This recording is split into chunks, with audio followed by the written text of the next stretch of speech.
Voting is an essential part of democracy, but in Finland things have not always been the way they are right now.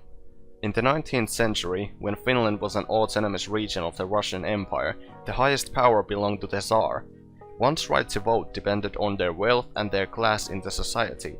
Due to this, mostly the noblemen and the wealthiest peasants had the right to vote, but this only applied to men. One woman in particular was not very fond of this and criticized the system harshly. This woman was Minna Kant. She was born in 1844 into a middle-class family. Kant was a writer, businesswoman, and a prominent figure in that time's society. She is best known for her play Työmiehen vaimo, which tells a story of a housewife called Johanna. Johanna's husband Risto is portrayed as an irresponsible character who uses his wife's savings to buy alcohol. The play had a big impact on the Finnish people, especially women, and it made people think about the state of women in Finland. In the beginning of the 20th century, a radical change happened in the Finnish society.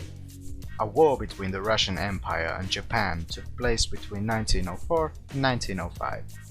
It was a loss for Russia. This led to a massive walkout among the workers. The Tsar had to stop the oppression he had been doing for a few years in order to keep the country peaceful. This gave the Finnish policymakers an opportunity to reform the old governing and voting system in 1906. The new system was, and still is, a unicameral parliament with 200 representatives. With the new system, factors which limited the right to vote, such as wealth, society class, or even gender, didn't matter anymore.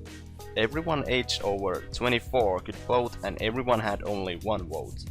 Finland was in fact the first region in Europe to give women equal rights to vote, and the first in the world to allow women to stand as candidates in the elections.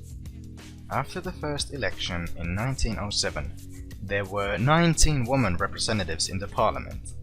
From there on, the number of women in the parliament has slowly risen, and nowadays about 40% of the representatives are women. The first woman minister, Miina Sillanpää, was elected in 1926, but it was not until the year 2003 that the first woman prime minister, Anneli Jäätteenmäki, was elected.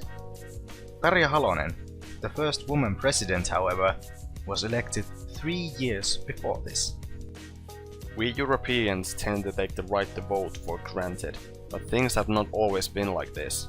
In the past, open-minded people had the courage to think differently than they were taught to.